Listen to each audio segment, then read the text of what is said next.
Even water cannons ready है, tier gases ready है। हम यहाँ पे कोई आतंकवादी संगठन से बिलोंग नहीं कर रहे हैं। हम डिजर्व नहीं करते ये चीज़ है कि हम पे लाठी चार्ज हो या कुछ भी हो। हमारी मांगे साफ है। हमारे फ्रेंड की डेथ हुई है, हमें वो डेथ टोल्स भी छिपाए जा रहे हैं। एक पेरेंट्स अभी तक वो फ़ोन कर रहे हैं, अपने बच्चे को कोई पता नहीं चल पा रहा है। लोग भटका रहे हैं, लोग इवन पेरेंट्स को, गार्जियंस को बोल रहे हैं यहाँ जाओ वहाँ जाओ, कुछ पता नहीं। जब हम पीसफुल प्रोटेस्ट कर रहे हैं तो आरपीएफ फोर्सेस की एंड इवन वाटर कैनन्स की कोई ज़रूरत नहीं है। टीयर गैस लाए जा चुके हैं, हर कुछ करे जा रहे हैं।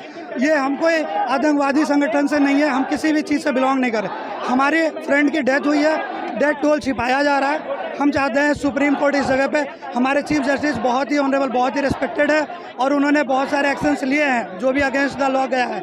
आज वो समय फिर आया है, मैं सुओ मोटो लेकर इस चीज़ के खिलाफ खड़े होने चाहिए। एमसीडी वाले आते हैं, पैसे लेकर चले जाते हैं, हर कोई आता है। यहाँ पे पुलिस यहाँ पे 24 घंटे तैनात रहती है। शाम में यूजुअली ये लोग वो पैसे लेते हैं कि आप लॉ वायलेट कर रहे हो, जो भी व्हीकल्स होते हैं, बट ये लोग सामने में नहीं देख पाए कि राव आईएएस यहाँ पे पानी कुछ भी हो सकता है। जब एडमिनिस्ट्रेशन पास कर रही थी वो आर्किटेक्चर डिज़ाइन को, तो कहाँ थी वो लोग अच्छे खासे पैसे लेते हैं। मुझे ये पता है कि इवन एक ठेला जो होता है ओआरएन में, उससे अराउंड 60,000 रुपीज़ लिए जाते हैं कि जैसे आप एक ठेला लगा सको। तो फॉरगेट अबाउट दीज थिंग्स।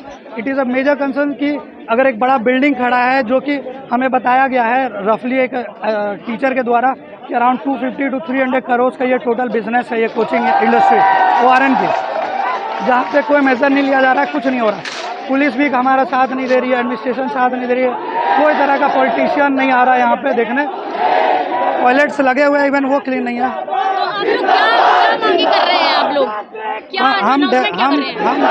हम total number of death casualties वो एग्जैक्टली चाहते हैं कि फिगर आउट हो, कौन कौन है वो मेंशन हो, ताकि हमारे उनके गार्जियंस आ सके, वो देख सके। ये इवन सिर्फ राव आईएएस के डायरेक्टर को या उसके लाइब्रेरी ओनर को अरेस्ट करने से कुछ नहीं होगा।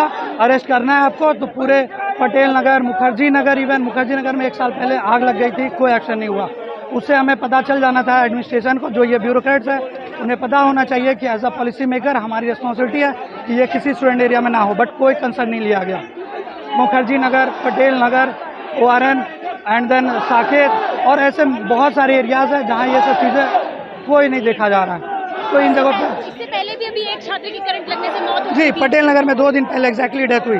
उस पर वो बॉडी को 1 से 2 घंटे तक कोई नहीं आया, कोई एडमिनिस्ट्रेशन नहीं आया कि उस बॉडी को रिमूव कर सके। 1-2 घंटे तक वो बॉडी एज इट इज़ पड़ी हुई थी। ये चीज़ें यूट्यूब पे एंड देन न्यूज़ पे, गूगल पे हर जगह वायरल है, बट कोई एक्शन नहीं लिया जा रहा। सिमिलरली यहाँ भी हो रहा, ये लोग फोर्सेज ले आए, बाद में हमें लाठीचार्ज करेंगे, किसी भी रीज़न से भगा देंगे एंड देन मैटर शांत करेंगे, बट इसकी सॉल्यूशन चाहिए। मोदी जी प्राइम मिनिस्टर है, मैं उन्हें रिक्वेस्ट करूंगा कि वो स्टेज पर आए, वो टीवी पर आए, बिना पेपर के, एटलीस्ट बिना किसी चीज़ को देखे बोले। कांग्रेस हो चाहे आम आदमी पार्टी हो, हर कोई इक्वली रिस्पॉन्सिबल है। जो सरकार में ये चीज़ बनी, ये बिल्डिंग, वो रिस्पॉन्सिबल है। जो नई सरकार आई, इवन उसे देखना था कि क्या गलतियाँ हुई, ये देखनी थी, ना कि ये कि हम कैसे जीत सकते हैं। ये चीज़ों के कंसर्न है मुझे। जिस तरीके से जब घटना सामने आई, आपके दिमाग में पहले क्या आया? देखिए, मेरे फ्रेंड ने एक आरटीआई भी फाइल किया था। आरटीआई में ये रिजल्ट आया कि कोई एसओपीज नहीं है इसके प्रति। कुछ दिन पहले एक और मैम है, उनकी कोचिंग है रंजन आईएएस करके, उसमें भी पानी आ गई थी घुटनों तक, बट कोई एक्शन नहीं हुआ। कहीं भी कोई एक्शन नहीं हो रहा है। यूजुअल थिंग है ये चीज़। लाइब्रेरी वाले को 2 गेट्स है, कुछ नहीं है, 2 गेट भी नहीं है, 1 गेट है जहाँ से एंट्रेंस बिल्कुल पॉसिबल नहीं है। तो कोई सेफ्टी नहीं है, कुछ नहीं है। सुप्रीम कोर्ट को यहाँ पे अगर कोई पॉलिटिशियन नहीं हो रहा है, हमारे चीफ जस्टिस बहुत ही सही जा रहे हैं, उन्हें ये एक्शन लेनी चाहिए। उन्हें सुओ मोटो करके तुरंत इमीडिएट बेसिस पे एक्शन होनी चाहिए, तुरंत एक्शन लेना चाहिए। बिल्कुल तुरंत लेने मतलब बाय सुओ मोटो उन्हें एक्शन लेनी चाहिए इस चीज़ की कि ये प्रॉपर किसी भी स्टूडेंट एरिया में ना हो, चाहे वो पटना हो, चाहे दिल्ली हो, या इवन कोई भी प्लेसेस, भुवनेश्वर, चेन्नई, कोई भी कैपिटल सिटीज़ या नॉर्मल सिटीज़ भी जहाँ पे क्राउड रहती है। हमारे रेसिडेंशियल बिल्डिंग्स जो हैं, ओनर्स अनडाउटेडली वो अलग ही प्राइस लेते हैं, कोई रेट सीलिंग्स नहीं है हमारे पास, प्राइस सीलिंग वो 16,000 17,000 बेसमेंट्स के लेते हैं। बेसमेंट में फ़ैन नहीं होती है, कुछ नहीं। हम स्टूडेंट्स आते हैं, एक्सपेक्टेशन हमारे पेरेंट्स के होते हैं कि हमें एक अच्छा वो हमारे फ्यूचर बन जाए, इस वजह से हम एक प्राइस देने को रेडी हो जाते हैं हमारे गार्जियन कि वो प्राइस दी जाए ताकि एक बार बच्चा सेटल हो जाए तो उसकी लाइफ बन जाए। हमारे पेरेंट्स पे क्या बीतती है ये हमें अंदर से पता होता है, बट ये इन पॉलिटिशियंस को इससे घंटा फर्क नहीं पड़ता है। उन्हें पॉलिटिशियंस पॉलिटिसाइज करनी है तो वो अपने घर पे रहें, यहाँ ना आए। हमारी डिमांड है कि ये फोर्सेज जो हैं वो चली जाए और हमारे डेथ टोल जो है वो एक्यूरेटली बताएं। और मुझे पता है, इवन सबको यहाँ स्टूडेंट्स को पता है रियलिटी क्या है ग्राउंड अर्थ की। वो ये है कि कोई पॉलिटिशियन कुछ नहीं कर सकता है, कोई पॉलिसी मेकर नहीं करेगा अनलेस सुप्रीम कोर्ट उसको मोटो लेगा। यहाँ पर स्टूडेंट जो है छात्र यूपीएससी का सपना लेकर यहाँ पर आते हैं और इस तरीके एग्जैक्टली यहाँ जितने बच्चे थे वो सारे, इवन मैं भी, मैं तो चलो मैं अभी रूम पर था कोइंसिडेंटली, बट मैंने देखा था मेरे फ्रेंड भी यहाँ जा रहे थे, हर कोई कोचिंग के अंदर जा रहे थे, लाइब्रेरी के अंदर मेंस की आंसर राइटिंग करने के लिए। बेसमेंट के अंदर 300 to 400 स्टूडेंट्स की एकोमोडेशन बना दी जाती है एंड एसी के फैसिलिटीज़ के द्वारा उन्हें शांत किया जाता है कि एसी है, आपको सफोकेशन नहीं होगी। बट एंड देन बायोमेट्रिक्स होते हैं जो कि किसी चीज़ के लिए गेट खुला नहीं है हमारा। तो ये सब चीज़ों पे कंसर्न होनी चाहिए और प्रॉपर एक्शन होनी चाहिए। अभी तक 24 घंटे की चीफ सेक्रेटरी ने बोला था कि 24 घंटे तक एक्शन ली जाएगी, but it is beyond 26 hours but no action has been taken yet. I just want that proper administration chief should come here and then he should explain what all the reasons are there, तो भी कुछ हो पाएगा, वरना हम फिर कुछ नहीं करें। हम सब कल शाम से खड़े हैं, हमारे लिए कुछ नहीं हो रहा, बस वो फोर्सेस भेज दिए जा रहे हैं। हम पर जो होनी चाहिए, जो चीज़ों की डिमांड है हमारी सिंपल है। RML हॉस्पिटल ले जाया जा रहा है, फ्रेंड्स जो जिन्हें पता चल रहा है उन्हें पुलिस धमका दे रही है कि आपको शांत रहना है, आपको कुछ नहीं कन्वे करना है इन्फॉर्मेशन। ये सब चीज़ें क्यों हो रही है? हमारा फ्रेंड एक के गार्जियन अभी तक फ़ोन कर रहे हैं, उनकी फ़ोन मतलब अभी तक बच्चे का ऑफ है, किसी को कुछ नहीं पता है क्या है। कोई बच्चा सो रहा है, चाहे वो नाइट क्लासेस कर रहा हो या जो भी, वो सो रहा है, उसके गार्जियन डर रहे हैं, कितने को हार्ट अटैक्स आ रहे हैं, कुछ भी हो रहा है गार्जियंस को। इन सब चीज़ों के पीछे रिस्पॉन्सिबिलिटी होनी चाहिए।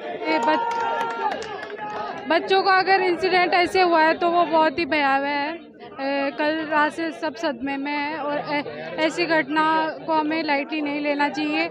हमें कोचिंग के अगेंस्ट या स्टूडेंट की जो डिमांड है उनको पूरी करनी चाहिए। वो बोल रहे हैं जैसा कि अगर ये मतलब जैसे कि पानी भरा या फिर बेसमेंट के अंदर लाइब्रेरी का जो भी था वो देखना चाहिए कि किस तरीके से हमें पूरी CCTV फुटेज वगैरह वो चाहिए और उन्हीं की डिमांड है हमारी। Thank you. जैसे सब बोल रहे हैं कि यहाँ पे दिल्ली प्रशासन का गलती है और साथ ही साथ राउज IAS की भी गलती है, क्योंकि वो जस्ट कुछ पैसों के लिए बहुत कंजस्टेड जगह पे लाइब्रेरीज क्लासेस खोल देते हैं। इसके लिए वो कुछ वेंटिलेशन का या कुछ सेफ्टी का ध्यान नहीं रखते, यही रीज़न है। मेरा नाम श्रद्धा है और उत्तर प्रदेश की मैं निवासी हूँ। क्या लगता है यहाँ पे जो आंकड़े, मौत के आंकड़े जो बता रहे हैं 3 है, आप लोग भी दावा कुछ और कर रहे हैं, क्या है पूरा? मैम 3 लोग तो बिल्कुल भी नहीं है। हमने रात्रि के 3 बजे तक 4 बजे तक यहाँ से एम्बुलेंस जाते हुए देखी है। जैसे ही रेस्क्यू हुआ था इन्होंने शुरुआत में ही 3 का बोल दिया है, जबकि जो आखिरी तक रेस्क्यू चला है, पानी लॉगिंग कंटिन्यू ये सुबह तक रहा है। तो आपको लगता है कि इस लाइब्रेरी में केवल 3 बच्चे पढ़ने आएंगे? मेंस आ रहा है, 2 महीने बाद मेंस है, बच्चे 4-4, 5-5 सालों से जूझ रहे होते हैं। मानसिक स्थिति इतनी होती है, फैमिली का प्रेशर होता है, आसपास का प्रेशर होता है, एक तो इकोनॉमी कोई स्ट्रांग नहीं होता। इतना मुश्किल से ये लोग यहाँ पे आते पढ़ने। मैम इस दिन के लिए तो बिल्कुल भी नहीं। आप लोग जब ये कल घटना हुई तो कैसे आप लोगों को पता चला कि इस तरह की? मैम यहाँ क्या होता है, हर साल पानी बढ़ता है, ये इस साल की बात नहीं है। और इस बार इन्होंने क्या किया, रोड ऊंची कर दी। रोड ऊंची करने से ये नहीं होता है कि वहाँ पे पानी नहीं जाएगा। पहली बात तो यहाँ पे बेसमेंट लाइब्रेरी होनी ही नहीं चाहिए थी।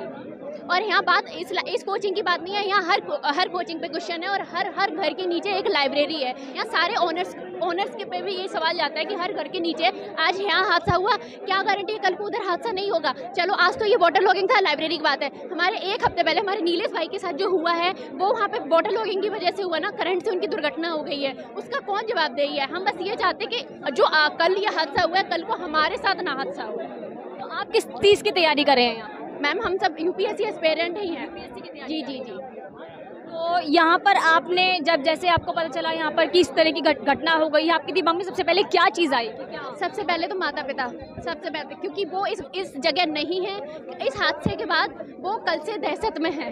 अब हमें नहीं समझ आ रहा हम उनको कैसे, क्योंकि कंटिन्यू न्यूज़ पे देख रहे हैं, वो समझ नहीं पा रहे हैं। काफ़ी तादाद में तो यहाँ पे काफ़ी लोगों के पेरेंट्स यहाँ पे आ चुके हैं और ये भी नहीं पता चला जो कैजुअलिटीज़ हुई हैं वो उनके माता पिता तक पहुँचा है कि नहीं पहुँचा है। किसी को कोई खबर ही नहीं है। हमें तो कम से कम बताओ, हमें बताओगे, जब तक आप सारी चीज़ें हमें बताओगे तो हम शांति से बैठेंगे ना। तो कौन जिम्मेदार हो सकता है इस घटना का? क्योंकि MCD भी कह रहे हैं कि पुलिस बाद में आई है।